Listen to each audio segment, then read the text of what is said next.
Namo tassa bhagavato arahato samma sambuddhassa. Namo tassa bhagavato arahato samma sambuddhassa.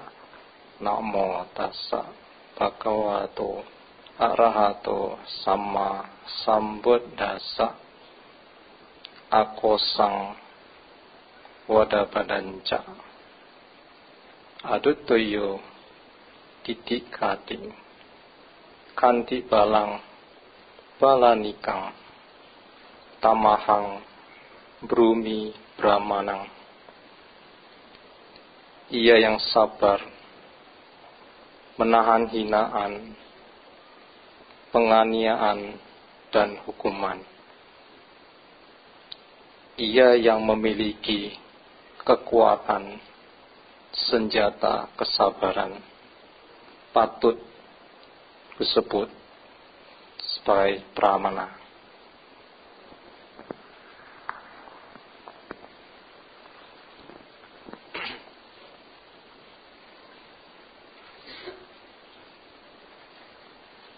Bapak, Ibu, dan saudara-saudara yang berbahagia,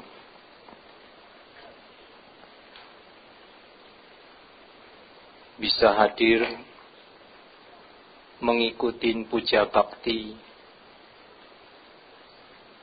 setiap minggu di wihara,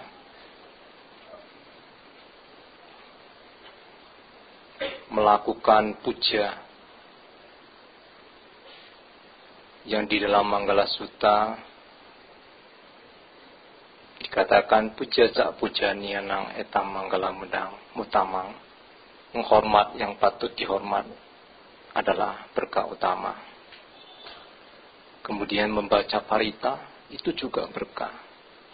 Melaksanakan keheningan, latihan meditasi itu juga berkah. Kemudian tekun mengikuti mendengar ceramah Dhamma Sawanang, kalena Dhamma Sawanang, mendengarkan Dhamma pada saat yang sesuai, itu juga berkah utama. Kemudian apamado cak dhamesu etam manggala mutamang, tekun melaksanakan Dhamma sebagai wujud bakti. Setelah mendengarkan ajaran, melakukan puja, kemudian melakukan yang disebut bakti dengan melaksanakan Dhamma, itu adalah berkah utama. Bapak, Ibu, dan saudara-saudara, sebagai umat Buddha, ketika kita mengetahui bahwa sesuatu adalah suatu kebajikan, hendaklah kita terus berulang-ulang melakukannya, sehingga kita akan memperoleh berkah yang terus melimpah di dalam kehidupan ini, yang tentu akan membawa manfaat. Bapak, Ibu, dan saudara-saudara, topik Dhamma Desana yang akan disampaikan pagi hari ini adalah kekuatan kesabaran. Saat ini, Bapak, Ibu, dan saudara-saudara, kita masih hidup. Berarti kita bisa bergerak, masih bergerak. Kita sadar dan kita masih bernafas. Seger, waras. Kalau seger, tidak waras, orang Chinese bilang bocai.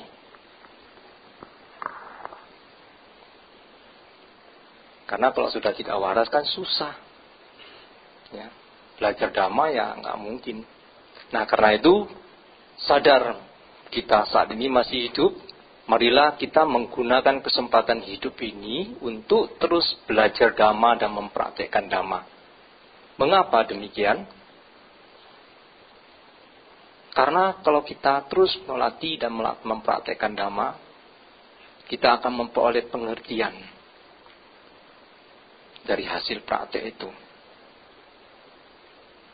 Ini sangat penting, Bapak, Ibu, dan saudara-saudara, agar kita bisa memahami hidup dan kehidupan dengan lebih baik, sehingga diharapkan kita mampu menjalankan kehidupan ini ke arah yang lebih positif.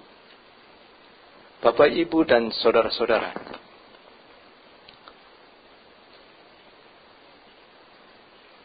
menurut buku dengan judul Hidup dan Kehidupan yang disusun oleh Pandit J. Kaharudin, di sana dijelaskan apa itu hidup dan kehidupan. Hidup berarti bergerak dan terus masih ada. Sedangkan kehidupan adalah keadaan, sifat, kondisi daripada hidup. Jadi hidup dan kehidupan adalah keadaan hidup yang masih terus bergerak tanpa hentinya. Menurut kebenaran tertinggi atau paramata satya, dikatakan yang ada di alam semesta ini adalah proses kehidupan yang terus bergerak tanpa henti sebelum mencapai nibbana. Jadi selama kita belum merealisasi yang namanya nibbana, maka kita akan terus berputar-putar di lingkaran samsara, mengalami proses tumimba lahir secara berulang dan berulang.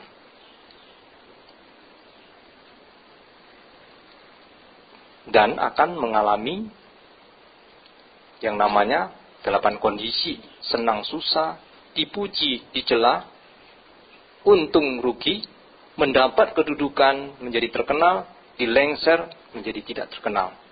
Dan berbagai macam persoalan kehidupan lainnya.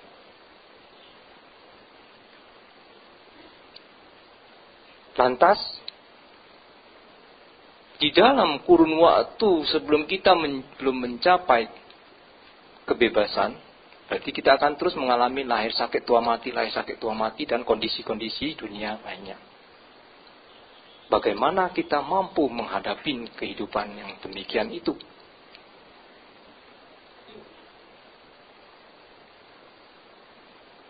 Di zaman modern ini, Bapak, Ibu, dan saudara-saudara,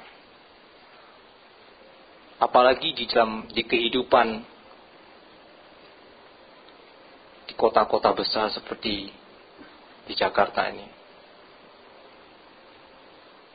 yang kehidupannya sedemikian kompleks, penuh kesibukan, persaingan yang ketat, kemudian lalu lintas yang macet, persoalan ekonomi, persoalan sosial, dan politik yang setiap hari menjadi hangat di dalam perbincangan, perdebatan, pro kontra, yang bisa kita ketahui melalui media cetak maupun media elektronik. Nah, Bapak, Ibu, dan saudara-saudara, kita yang hidup di tengah masyarakat di kota metropolitan ini tentu sangat merasakan kondisi keadaan kehidupan yang sedemikian kompleks. Keadaan ini tentu berpotensi menjadi pemicu terjadi berbagai macam kejadian yang seringkali tidak sesuai dengan keinginan kita. Kalau mengalami hal-hal yang menyenangkan, tentu tidak menjadi persoalan. Tapi kalau yang terjadi adalah sebaliknya, ini yang akan menyulitkan kita. Oleh karena itu, dibutuhkanlah suatu kekuatan agar kita mampu menghadapi kondisi yang terus berubah, yang tidak menentu. Nah, kekuatan itu yang di dalam Dhammapada disebut sebagai senjata kesabaran. Jadi kita harus memiliki sebagai umat Buddha agar kita mampu menghadapi kondisi kehidupan dunia ini, kita harus memiliki senjata. Namun senjata ini bukan untuk membunuh manusia. Saya masih ingat ketika mengikuti satu PPD ketika masih menjadi umat itu, diputarkan ada satu slide semacam video gitu, itu sangat bagus untuk kita renungkan. Mungkin Bapak Ibu pernah melihatnya. Itu bentuknya kartun, ya. Jadi ada seorang samurai, dia mau bermeditasi. Ketika dia sedang mulai duduk meditasi, datanglah lalat terbang, ya, mengelilinginya. Awalnya dia berusaha untuk bertahan, tapi lama-lama semakin datang, semakin mengganggu, mulai emosi, jengkel. Setelah tidak mampu menahan, dia mengeluarkan samurainya dari sarungnya. Dia babat itu lalat. Begitu dia babat, lalatnya kena, terbelah, jatuh, mati. Tapi datang lagi lalat yang lain. Dia lakukan lagi, dia bunuh lagi.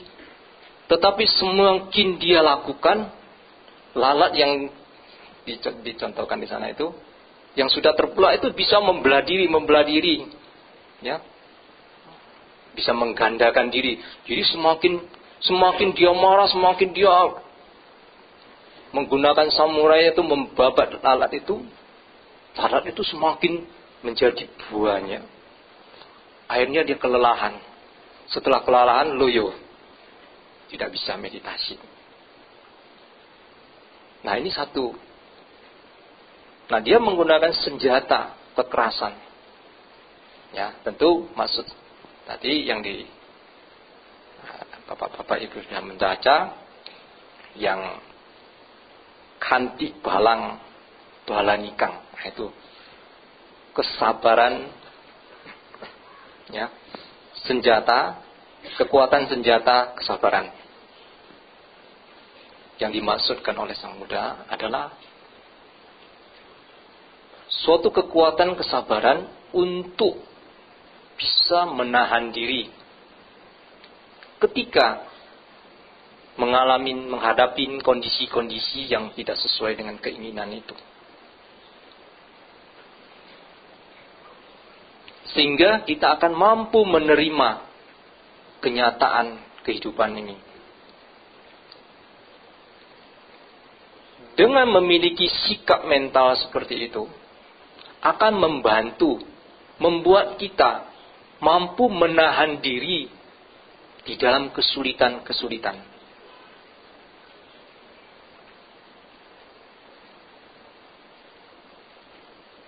Di Anguttara Nikaya, Bapak bisa baca?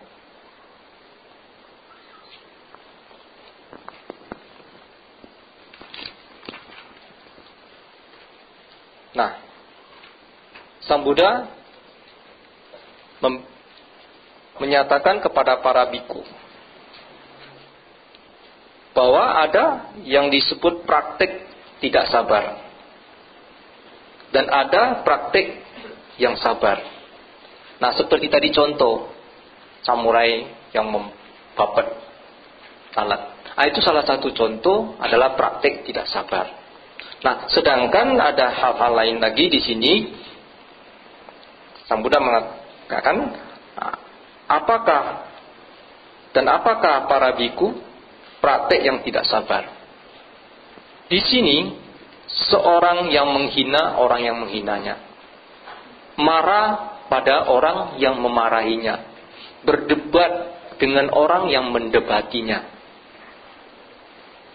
Nah, ketika berhadapan dengan kondisi penderitaan batin, nah ini kan menyangkut batin,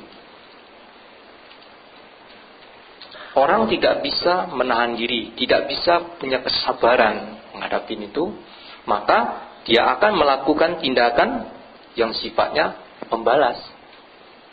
Ya, kalau Anda jahat pada saya bisa lebih jahat daripada Anda. Ya. Kemudian kita sering melihat orang sampai kadang-kadang berdebat sampai mukanya merah. Kadang-kadang kalau sudah tidak terkendali, kebun binatang itu keluar semua. Jadi tidak heran, zaman sekarang ini banyak orang tidak memiliki pengendalian. Ya mungkin termasuk kita-kita ini. Ya kita harus akui. Karena tidak mudah. Untuk menjadi sabar itu tidak mudah. Ya. Kemudian apalagi dihina orang. Wah, sangat sulit untuk bisa menerimanya. Apalagi diperlakukan secara tidak adil. Contohnya, seorang pembantu sampai bisa membunuh majikannya. Banyak para TKI di luar, ketika dilecehkan, diperlakukan dengan tidak adil, kemudian mereka mempertahankan harga diri. Akhirnya melakukan penganiayaan, pembunuhan dan sebagainya. Kemudian mereka ditangkap, dijatuhkan hukuman. Apalagi difitnah. Ada orang pernah bercerita kepada Bante, saya ini dulu pernah menjadi pengurus ketua di suatu wihara sampai berapa periode. Tetapi saya kecewa. Mengapa Anda kecewa? Karena dia merasakan saya datang ke wihara berbuat kebajikan, tetapi malah saya mendapat fitnaan. Jadi tidak heran ketika orang mendapat fitnaan, dia merasakan suatu tekanan yang luar biasa, yang sangat menyakitkan. Karena fitnah kan berarti dia tidak melakukan seperti apa yang dituduhkan. Maka ada pepatah mengatakan, fitnah itu lebih kejam daripada pembunuhan.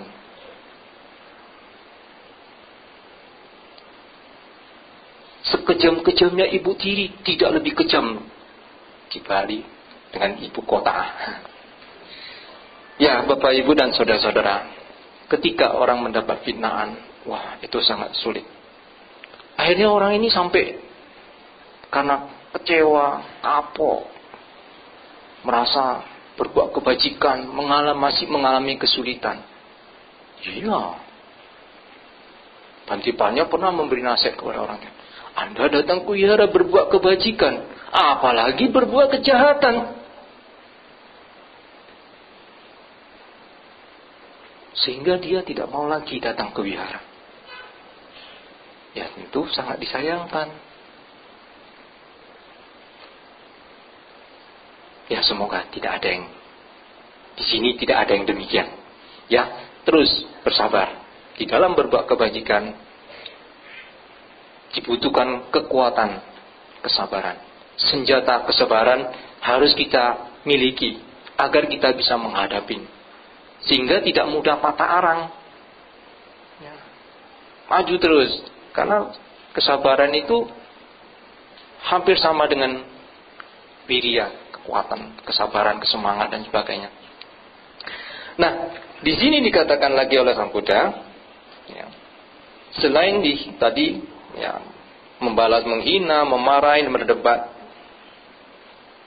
ya, seorang yang tidak sabar menahan ketika mengalami kondisi cuaca yang dingin, panas, haus, lapar, diganggu nyamuk, kena angin, sinar matahari, dan gangguan-gangguan lainnya. Di kota seperti di Jakarta ini, yang penuh dengan kesibukan, kemacetan di mana-mana, bisa dibayangkan ketika Bapak Ibu menyetir di jalan, sudah udaranya panas. Karena sibuk AC mobilnya itu belum sempat diservis. Ketika kondisi panas, AC-nya kurang dingin. Karena merasa panas, tambah dibesarin. Yang keluar anginnya yang kenceng. Tapi karena udara di luar itu lebih panas, ya tidak terasa. Yang terasa anginnya yang panas. Sudah begitu, jalan macet lagi. Sudah begitu, bolak-balik lampu merah. Orang lain cek lewat. Giliran kita lampu merah. Bisa marah-marah, bisa tidak senang, bisa gelisah. Karena udah janji sama orang mau jemput jam sekian, tapi belum sampai. Sekarang bolak-balik, lihat jam. Sudah begitu, timbul pikiran, aduh, AC tidak dingin. Kalau jemput tamu, malu. Nanti kalau sampainya tamu yang dijemput duduk di sana sampai keringatan, bagaimana perasaan kita? Wah, bisa timbul galau kita. Ya, begitu ya Bapak Ibu. Sering nggak mengalami hal-hal seperti itu? Kalau tidak mampu, berarti kita melakukan praktik tidak sabar. Ya, praktik tidak sabar. Nah, kemudian seringkali di kamar tidur enak-enak tidur, bunyi nging nging nging nging nging, makin kencang. Terganggu tidurnya. Kalau sudah terganggu, cari apa? Cari raket listrik. Wah, nyamuk dikejar-kejar sampai ke pojok-pojok. Bapak Ibu dan saudara-saudara, kita kan sebagai umat Buddha selalu mengucapkan Sabe Sata Bhavantu Sukhi Tata. Begitu ada nyamuk nging, dicari, dikejar dengan penuh kemarahan, kejengkelan ini. Kemudian ketika berdiskusi dengan Bante atau konsul, Bante itu gimana? Ya harus cinta kasih. Kalau hanya mengucapkan semoga semua makhluk berbahagia, begitu ada nyamuk langsung nanti dengan konsep yang salah lagi. Semoga nyamuk ini terlahir di alam bahagia. Waduh.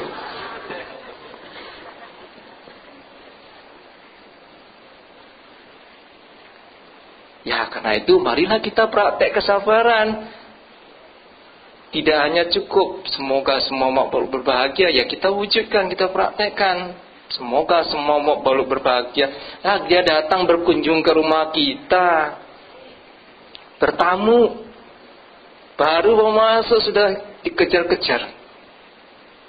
Kemudian Bante, ya cinta kasih sih, cinta kasih. Kalau saya digigit nanti kena demam berdarah, bagaimana?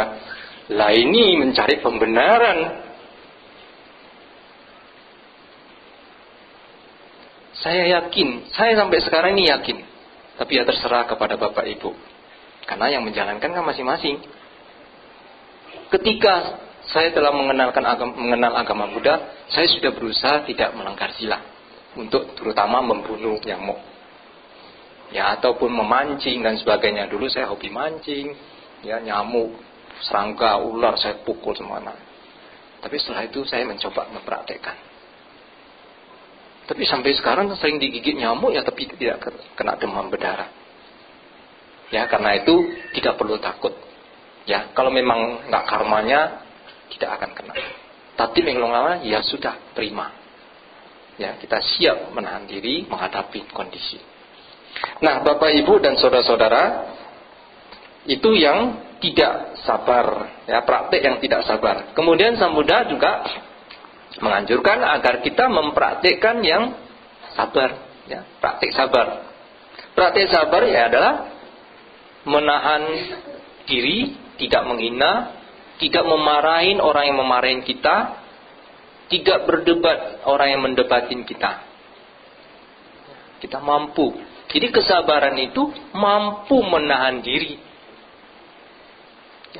Bisa tenang, dengan tenang menghadapi keadaan sulit.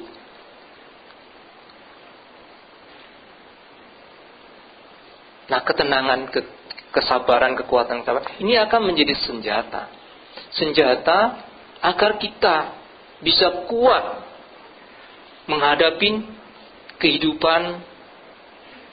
Karena kalau kita tidak memiliki sikap batin yang sabar ini,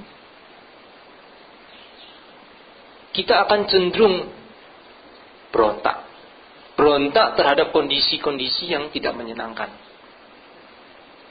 Kalau sudah demikian, kita akan menjadi subjek dari perubahan kehidupan ini yang terus-menerus. Dengan demikian, kita akan dipengaruhi oleh kondisi yang tidak menyenangkan ini secara berlebihan. Ya, akan dipengaruhi oleh mereka dengan berlebihan. Ketika terpengaruh dengan secara berlebihan itu, maka akan timbul stres, penderitaan, ketidaknyamanan, ketidaktentraman di dalam kehidupan ini. Apakah kita mau terus menjadi subjek dari gangguan kondisi? Karena kita di dalam kehidupan ini, kita akan berhadapan dengan berbagai macam persoalan tingkah laku manusia yang aneh-aneh,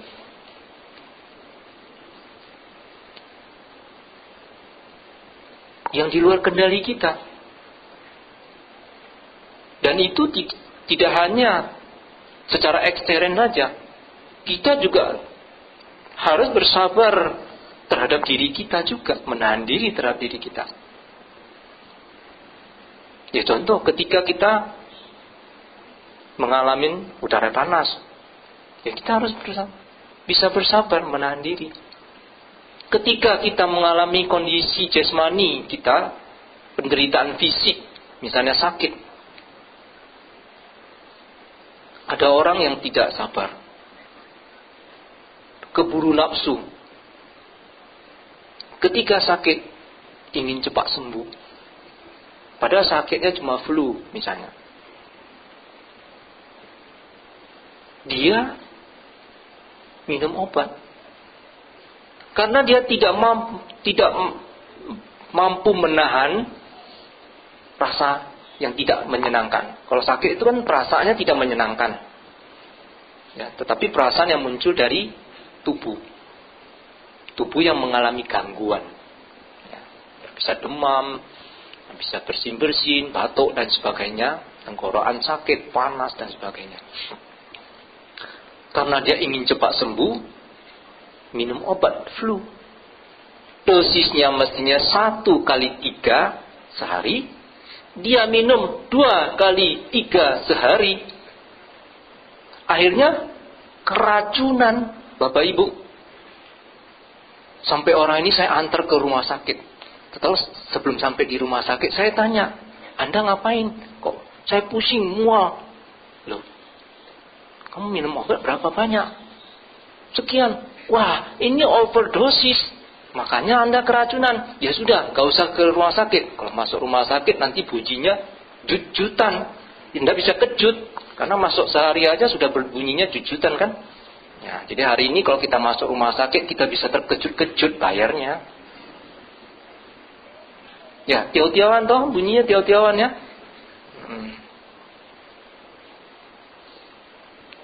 Buat tiaw aja kita nggak mau, apalagi tiaw. Ya, Bapak, Ibu dan saudara-saudara. Akhirnya saya, udah, gak usah. Kita mampir ke apotik, beli obat nori. Nah, minum 10 biji, minum air yang banyak, supaya diserap racunnya. beres. Tapi kalau ngerti, kalau tidak mengerti ya bisa kena akibat jujutan itu. Ya Bapak itu, oleh karena itu ketika kita sakit, berusahalah kita menahan diri. Minum obat ya sesuai anjuran. Karena obat itu kan sudah diperhitungkan oleh pabriknya, ada takarannya dan sebagainya. Ya tentu dalam mengerjakan apapun, melakukan apapun, ya kita harus mampu menahan nafsu. Ya. Jadi ketika mengalami kondisi seperti itu, panas, haus, lapar, ya kita harus mampu menahan diri. Ketika Jepang terkena tsunami dan gempa bumi bulan Maret 2011, 11 skala Richter yang meluluhlantakkan salah satu kota dan menewaskan korban yang kematian sampai 20.000 orang. Dunia sangat mengagumi negara Jepang, khususnya masyarakat di Jepang itu. Nah, ada orang Indonesia yang tinggal di sana, mereka melihat kemudian menulis di majalah luar biasa. Saya sempat baca. Itu dikatakan orang Jepang itu mereka walaupun mengalami kesulitan, mereka tidak istilahnya manja, cengeng, putus asa, tetapi mereka mempunyai spirit hidup yang luar biasa yang sudah dilatih sejak kecil. Ketika mereka mengalami bencana seperti itu, karena sudah biasa terlatih dengan disiplin. Pada saat mereka harus belanja, mereka tidak minta didahulukan, padahal mereka dalam kondisi yang sedang lapar dan haus. Mereka tetap dengan antri. Ya lain kan di Indonesia ya. Di Indonesia orang itu tidak sabar untuk antri. Makanya ada gambar bebek saja antri, manusia nggak mau antri. Sebenarnya itu kan karena budaya dan kebiasaan dan kedisiplinan. Orang di Batam sana, ketika di Batam mau naik feri, berjubel-jubel, desok-desokan, ingin mendak duluan dan sebagainya. Tidak peduli dengan perasaan orang lain. Makanya orang bilang, gak punya tenggang rasa. Bo liang sing, miu liang sing, artinya tidak punya perasaan tenggang rasa terhadap orang. Ingin menang sendiri, egonya Pak. Tetapi begitu sampai di Singapura, nah teratur dia, tertib. Sebenarnya kan bisa, sebenarnya kan. Nah itulah kondisi karena tidak terlatih, tidak dilatih, sehingga sifat sabar itu tidak muncul. Nah di Jepang itu karena mereka sejak kecil, mereka sudah dibiasakan hidup bagaimana dan sebagainya. Nah ketika mereka terkena bencana, mereka tidak kemudian menjadi manja dan sebagainya. Mereka mampu bertahan menghadapi kondisi yang sulit. Ketika kekurangan air, mereka mampu dengan sabar mau antri dan sebagainya, menahan lapar dan sebagainya. Jadi mampu menahan diri.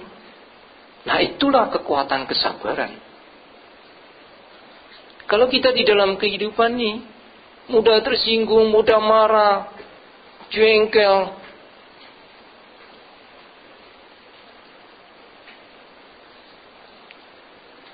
alangkah tidak bahagianya kita. Oleh karena itu kita perlu memahami Dhamma dengan lebih baik, sehingga dengan pengertian Dhamma inilah kita akan memahami hidup dan kehidupan. Sehingga kita akan mampu menahan diri dengan tenang, dengan penuh toleransi, mudah memaafkan ketika berhadapan dengan kondisi-kondisi sulit, kondisi-kondisi yang tidak menyenangkan, yang tidak sesuai dengan harapan kita. Nah, Bapak Ibu dan saudara-saudara, kalau kita bisa memiliki kesabaran atau senjata kesabaran ini, Di dalam Anguttara Nikaya Sang Buddha mengatakan ada 5 manfaat yang bisa kita peroleh. Yang pertama, kalau orang memiliki kesabaran, dia akan banyak punya teman. Karena orang kalau sabar, dia tenang, dia tidak ceroboh, tidak mudah marah, sehingga banyak orang senang bergaul dengan dia. Yang kedua, manfaat yang diperoleh adalah orang yang sabar tidak menimbun permusuhan. Kalau orang suka marah, jengkel, marah, gampang emosi, sebenarnya meledak-meledak, ngomongnya kasar, mudah menghina, dan sebagainya, ya itu akan mengundang permusuhan. Makanya ada juragan-juragan yang sampai dibunuh oleh karyawannya, ya karena kadang tidak bisa menahan diri, seenaknya, mau marah ya marah. Tapi kadang-kadang ada karyawan yang mau dimarah-marah ya tenang-tenang aja. Kemudian mungkin kata, kamu kok bisa bertahan ya dengan bos yang demikian? Iya Bante, bayarannya kan 2 kali lipat dibandingkan tempat lain. Yaitu terpaksa menahan diri. Ya, tetapi kesabaran yang dilatih adalah yang dimiliki bukan yang demikian.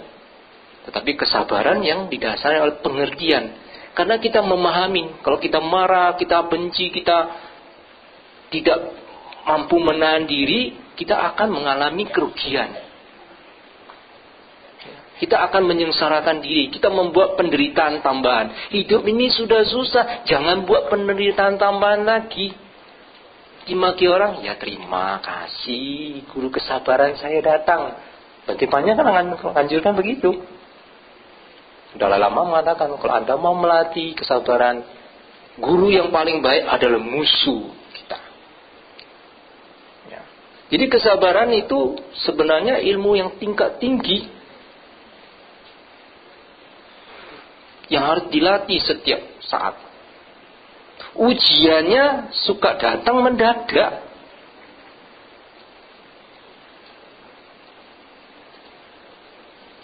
Sekolahnya sampai kapan? Sekolah kesabaran itu tidak ada batasnya ya. Seumur hidup. Kalau sudah merealisasi seperti para arahat dan Sang Buddha, ya sudah, tidak perlu lagi dilatih. Tetapi Sang Buddha sebelum menjadi seorang Buddha, di kehidupan kurun waktu yang sekian lama itu beliau melatih kanti. Salah satu 10 paramita itulah kanti paramita. Kesempurnaan dan kebajikan dengan melatih kesabaran. Bahkan yang dilatih oleh seorang calon Buddha itu bukan kanti biasa saja. Kalau mau bisa menahan panas, rasa lapar, dan itu masih yang diistilahkan kanti adiwasana kanti, yang biasa-biasa, masih yang rendah-rendah. Tetapi Sang Buddha melatih yang titika kanti, yang paramang. Makanya dikatakan di Oda Patimokkha itu kan kanti paramang tapotitika. Di Dhammapada juga ada, nggak salah ayat 184. Kanti paramang tapotitika. Kesabaran adalah kalau di Parita, ketabahan adalah latihan yang terbaik, latihan batin yang terbaik. Sang Buddha itu mampu menghadapi berbagai macam persoalan di dalam kehidupan. Sejak menjadi calon Buddha, beliau di dalam 10 paramita itu melatih kanti itu sampai beliau dianiayain, dipotong-potong badannya sampai meninggal oleh seorang raja yang mabuk itu. Beliau tetap memancar cinta kasih dan mengatakan ketika ditanya, kesabaran waktu dia melakukan pertapaan, melatih, Anda sedang ngapain di taman kerajaan itu? Saya sedang melatih kesabaran. Nah, karena raja ini dia sedang marah, karena waktu itu para Dayang-dayangnya tuh meninggalkan dia, pergi mendengarkan ceramahnya petapa ini, ya, Bodhisattva. Makanya dia marah sekali. Ketika dia marah, nah itu dia tanya, sedang apa petapa di sini? Dengan cara yang kasar, yang nggak seperti ini, dengan kasar. Kemudian melatih kesabaran.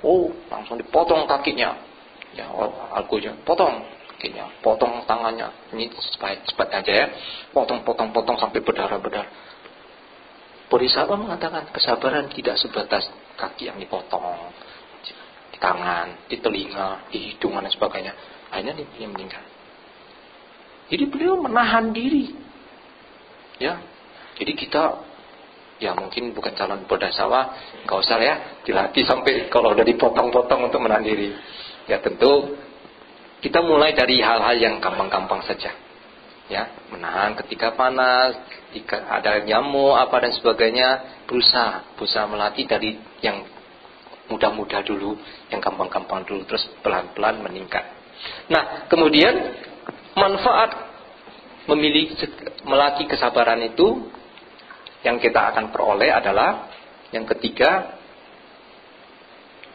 tidak banyak melakukan kesalahan. Karena orang sabar tidak buru-buru nafsu, sehingga ketika dia melakukan sesuatu itu dia dengan tenang, ya. Nah, dengan tenang itu dia akan lebih waspada, ya, dengan penuh perhatian, tidak ceroboh dan sebagainya, sehingga tidak melakukan banyak kesalahan. Ya, kalau belum mencapai kesempurnaan itu kan masih belum sempurna, ya masih bisa melanggar sila, melakukan perbuatan yang, ya, tetapi tidak akan banyak kalau memiliki kesabaran. Manfaat yang akan diperoleh yang keempat adalah orang yang sabar ketika dia akan meninggal, dia akan meninggal dengan tidak gelisah. Artinya dengan tenang. Kalau kita baca koran tentang duka, di koran kan semua tulisnya telah meninggal dengan tenang. Enggak ada kan ya di koran itu telah meninggal dengan gelisah atau meninggal dengan ketawa-ketawa. Enggak ada, ya. Kalau leluconnya Rusia itu ada meninggal dengan ketawa. Saya pernah baca ada buku lelucon itu meninggal dengan ketawa. Kalau meninggal ketawa nanti lahir di mana ya? Di alam dagelan. Ya, tidak ada alam dagelan. Ya. Nah, jadi akan bisa meninggal dengan tenang. Walaupun di koran sudah ditulis meninggal dengan tenang, ya belum tentu tenang yang meninggalnya. Tapi ada yang meninggal dengan tenang. Ya. Nah, baru ini saya agak membaca berita ada seorang yang meninggal di daerah Tangerang. Namanya mungkin Bapak Ibu ada yang kenal, namanya Bapak Wibisono Suntono. Suntoso ya. Nah, di Tangerang, Bapak Wibisono ya. Nah. Beliau meninggal katanya di Cetia pada saat diskusi dan membuat pernyataan saya cocok dengan agama Buddha. Nah, agama Buddha mengajarkan jangan berbuat jahat, tambah kebajikan, sucikan dan pikiran. Dan beliau setiap saat merenungkan Abhinawa Pacawekana. Dia adalah seorang donatur. Ya. Orangnya waktu itu saya berangkat malamnya dari Depak dengan Bante Dhammasubho. Bante Dhammasubho kenal. Bilang, Pak Wibisono ini orangnya sabar. Ya. Nah, ketika saya diantar ke tempat pemakamannya, orang yang mengantar adalah teman baik. Dia mengatakan, Bapak ini orangnya baik, donatur, suka ya menyandang orang-orang yang kurang mampu untuk bisa sekolah. Tapi saya lihat faktanya ya ketika dia disemayankan di rumah duka Buntik Bio, itu sampai buka 4 ruang penuh. Umat Buddha yang datang dari Vihara, dari Cetia, waduh sampai saya ketika disebutkan nggak ingat, saking banyaknya. Kemudian banyak umat yang datang baca parita. Keluarganya kelihatannya cukup bahagia. Sampai ke pemakaman banyak yang datang. Biasanya yang saya tahu, saya tidak tahu di sini karena saya tidak begitu paham di Jakarta ini karena saya orang baru. Itu biasanya ya kalau di rumah duka yang banyak yang datang. Tapi kalau sudah pergi ke pemakaman, khususnya itu di makam ya, apalagi sudah keluar kota apa jauh, nah yang datang tidak banyak. Tapi ini banyak. Itu menunjukkan kebajikan dari kesabaran yang setelah dia tunjukkan terhadap orang lain suka berbuat kebajikan. Itu menjadi magnet. Malam kembang itu tidak disangka-sangka oleh keluarganya. 10 Bante datang. Bayangkan. Kita kadang-kadang mau cari 1 Bante aja susah ya. Sibuk, kosong. Cari di wihara ini juga kosong. Kalau karma baiknya tidak ada, ya susah untuk bisa ketemu beliau. Nah, saya akan kasih cerita. Saya habiskan dulu manfaatnya. Yang kelima, kalau orang memiliki kesabaran, maka manfaat yang kelima yang dia akan diperoleh akan terlahir di alam bahagia. Karena meninggalnya dengan tenang. Kalau meninggalnya dengan tidak tenang, itu pasti alamnya tidak baik. Bisa terlahir di alam rendah, gelisah, takut. Mungkin yang disebut nimita, bayangan ketika orang mau meninggal itu ada yang disebut nimita, bayangan-bayangan batin itu akan memberi gambaran perbuatan-perbuatan yang selama dia hidup itu suka melakukan apa. Contoh di dalam cerita Sang Buddha itu kan Peticunda, dia akan terbayang makan sikap perilakunya karena dia penjagal babi, ya seperti babi, ngerong-ngerong dan sebagainya. Tidak pernah berbuat kebajikan walaupun tinggal di sebelah kuti Sang Buddha. Nah, jadi manfaat yang kelima akan bisa meninggal dengan tenang. Maksudnya meninggal dengan tenang akan terlahir di alam yang bahagia. Jadi manfaat kelima adalah terlahir di alam yang bahagia. Nah, Bapak, Ibu, dan saudara-saudara, saya akan menambah cerita supaya menambah sadar kita. Saya pernah mendapat satu cerita dari seorang, dia ini adalah cucu dari seorang kakek. Dia cerita kepada saya, Bante, saya ini nggak bisa meniru kakek saya. Oh, kenapa kakek Anda? Ada yang luar biasa. Begini, Bante. Ya, waktu itu dia panggil Bante sih. Kakek saya ini orangnya sangat sabar. Beliau kalau mau pergi ke ladang, pada saat ladang itu sedang padinya sedang menguning, biasanya kan banyak burung-burung emprit ya yang makan. Nah, kalau dia mau melewatin pematang sawah itu, dia lihat ada burung-burung, dia tidak jadi, dia putar agak jauh. Supaya apa? Supaya tidak mengagetkan, tidak mengganggu kebahagiaan burung yang sedang makan. Dia bukan Buddhis, tetapi sikap cinta kasih, orang yang sabar. Karena kalau mutar itu kan membutuhkan kesabaran. Kalau orang nggak sabar, ya udah peduli amat sama burung-burung. Iya kan? Kita umat Buddha sering fungsi ya. Tapi kalau ada burung-burung juga sering dikaget-kagetin juga ya. Enggak lah ya. Tapi sama kecoa mungkin ya.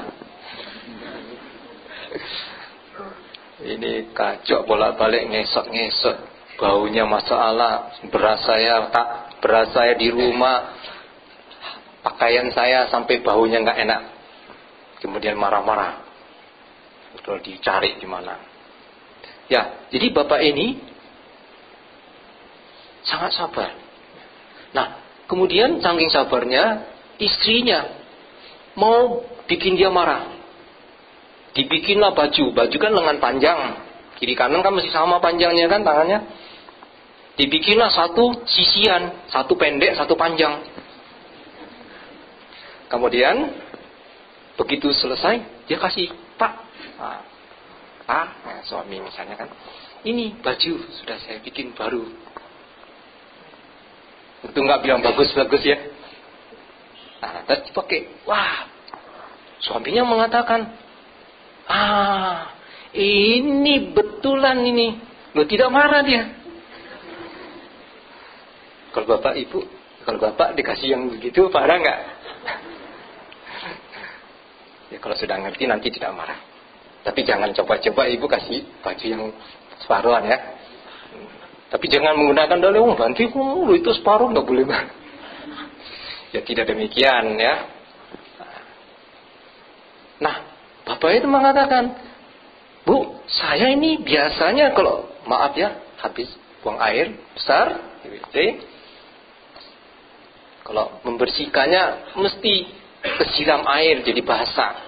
Nah, ini pendek tangannya, jadi kalau saya bersihkan pada saat buang air besar itu tidak menjadi basah. Ini betulan. Kemudian teman-teman kakek ini, mereka itu nelayan, juga petani.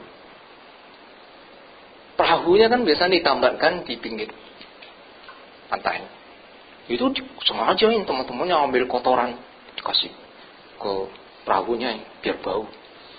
Kakeknya itu datang, lah betulan hari ini saya memang mau bersihkan perahu saya. Ya dibersihkan dan kerjakan dengan tenang, sabar, tidak marah, tidak emosi. Orang sampai heran, kok ada orang seperti itu. Ya. Kita tidak musuhin orang, jadi musuhin ya. Buktinya guru agung kita di dalam 45 tahun menebarkan dhamma, pada saat baru mencapai penerangan sempurna diganggu oleh mara yaka, ya kan ada di 8 berkah Jaya Manggala itu. Tetapi Sang Buddha menghadapi dengan penuh cinta kasih dan kesabaran menundukkan yaka. Karena Bang Buddha sudah memiliki senjata yang sudah dilatih sejak waktu yang tak terhitung lamanya. Nah, jadi kakek ini nggak marah. Nah, suatu ketika mereka pergi melaut. Ya, pada saat melaut, udara panas, air yang dibawa habis. Kemudian teman-temannya mengatakan kepada kakek ini, kami haus, kami mau minum dan sebagainya. Kakek bilang, ya udah ambil saja air laut. Ya udah, mereka ikut aja karena mungkin karisma kakek ini kan luar biasa ya, disuruh karena dia sangat disenang, dikagumin dan sebagainya, disuruh ya ikutin. Setelah itu mereka minum. Loh, kok rasanya Sprite? Ini cerita yang saya sampaikan ya dari cucu itu. Ya, tetapi masalah Bapak Ibu nanti mau percaya ya silakan, ya tidak menjadi persoalan. Tetapi ini cerita saya sampaikan apa adanya. Kemudian di rumahnya itu, di depan rumah itu sering ditongkrongin oleh orang-orang, anak-anak nakal, ya suka main, minum, judi dan sebagainya, nyanyi-nyanyi, main musik. Kakeknya tidak pernah sekalipun mengusir, menegur, tapi mereka tidak pernah mengganggu. Ya. Nah, kakek ini umurnya sampai 100. Ketika mencapai umur 100, beliau meninggal. Pada saat beliau meninggal, wah, orang desa pada datang semua melayat. Nah, itu kalau orang sabar. Kemudian ada cerita lagi yang lain. Saya pernah juga lihat satu penjelasan, itu mungkin bisa jadi perenungan. Ada seorang bapak duduk bersama anaknya di taman. Ya, anaknya sudah dewasa sih. Tetapi bapak ini sudah agak tua. Kalau biasa udah tua kan kelihatannya seperti pikun-pikun gitu ya. Nah, kemudian melihat burung. Anaknya sedang baca. Dia tanya, "Nak, itu apa?" "Oh, itu burung kutilang misalnya. Karena kita di Indonesia kita bicara. Bapaknya tanya lagi, "Nak, itu burung apa?" "Loh, itu burung kutilang, Pak." Nadanya sudah naik. Ditanyain lah, bapak tanya, yang nggak tahu sengaja atau tidak. Tapi ini jelas memang dibuat sengaja. "Itu burung apa?" "Itu burung kutilang." Lebih keras. nanya lagi sampai anaknya sudah emosi. Kemudian marah-marah. Bapak ini bagaimana? Saya sudah bolak-balik menjawab, ini burung kutilang. Bukan kena tilang, kutilang. Bapaknya kena marah. Masuk ke dalam rumah, ambil buku diary, buku catatan harian. Kemudian dia kasih anaknya, nih baca. Nah ternyata di buku harian itu ditulis, nah ketika Anda masih kecil, Anda juga bertanya seperti itu. Ini burung apa? Bapak selalu menjawab dengan sabar, tidak marah. Anda baru ditanya 5 kali, sudah marah-marah. Nah itu kalau kita. Ya semoga tidak ada anak yang seperti itu. Ya ini sebagai perenungan. Nah, supaya kita mempunyai tekad yang kuat, bisa melatih diri, supaya mempunyai senjata kesabaran, kita harus bertanya pada diri kita sendiri. Bapak Ibu, kalau kita tanya, apakah Bapak Ibu sudah memiliki kesabaran atau belum? Kalau belum, pertanyaan berikutnya, apa yang menyebabkan Bapak Ibu kemudian kehilangan kesabaran? Kemudian pertanyaan selanjutnya, bagaimana cara kita menghilangkan ketidaksabaran yang alias kemarahan, dendam, marah, jengkel, emosi dan sebagainya itu?